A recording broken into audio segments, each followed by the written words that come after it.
Well, I think the first thing that I would grab before rushing out would be the very simple bunch of my house and car keys. Two keys, very on a simple little gold chain. But anybody who has known the anguish of being late for an appointment because they can't find their keys will sympathize with me. As well as that, perhaps the key of the house means a lot because we have been in this house for over 30 years. Our boys grew up there, and it's very much the home now for the children and grandchildren, the place where they like to come to.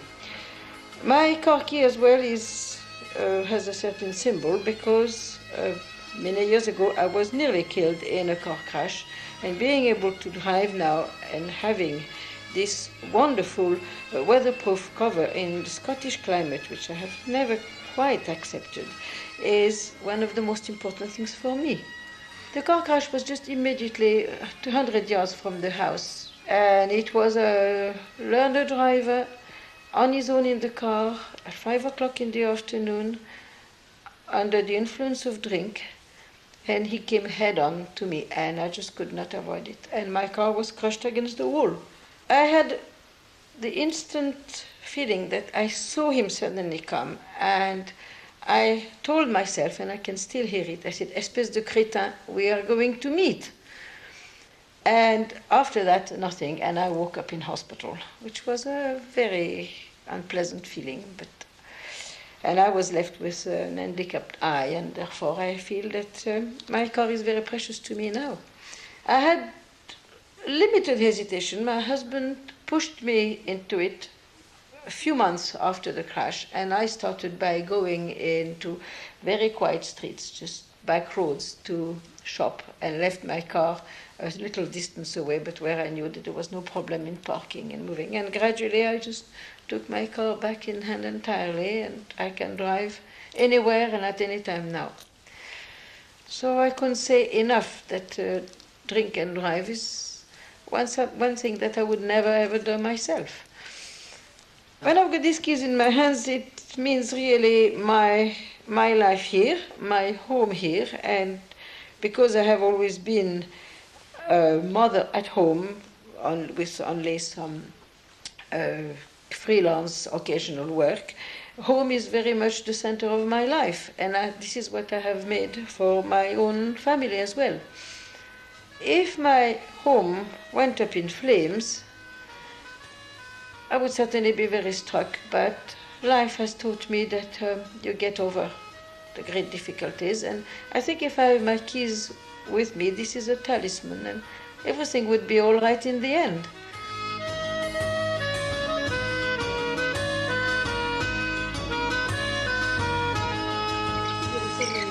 So that was all. The beginning is not the one with that, young sisters. And I'll take one of these wonderful pictures.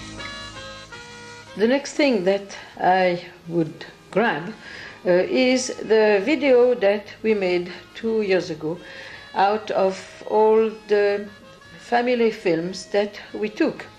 And this video is very precious to us because not only do we see our children and their development, but there are wonderful sequences which have been taken in France during our holidays in my family home. We were a very large family, and there were frequent weddings, and every wedding was automatically followed by a wonderful picnic the next day in my parents' gardens, and we were easily 25 or 30 with all the children milling around, and very informal. I've been very strongly influenced by a rather moving happening. The first year we were married in 1956, we invited a Hungarian family of refugees who were by then, of course, totally destitute and had just arrived in Scotland in order to spend Christmas with us. And we asked them if there was anything that they might want. And the one thing that the father asked is for a projector in order to watch their films. Because when they left Hungary, in order not to be detected, they only took one small travel bag or rucksack each. And each member of the family was entirely free to take just what they felt. And the only thing that the father brought with him were all their films. And I admired the philosophy and the wisdom of that man, and I've never forgotten that, because it was a very precious thing for them that night. We had an interesting experience after one of our son's wedding very recently. A cousin of his from France had never seen a film of her father, and he died when she was 20 months old. And she was able really to be face to face with him. And she was very moved. And that is very precious.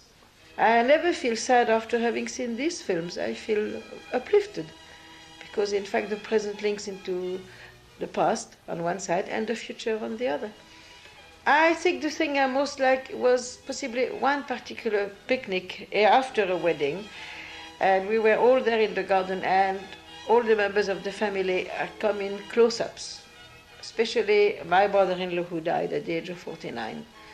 And we feel people, we could just hear them. Unfortunately, it was not filmed with sound, but we have made our own commentaries so that we can relive all these happy moments.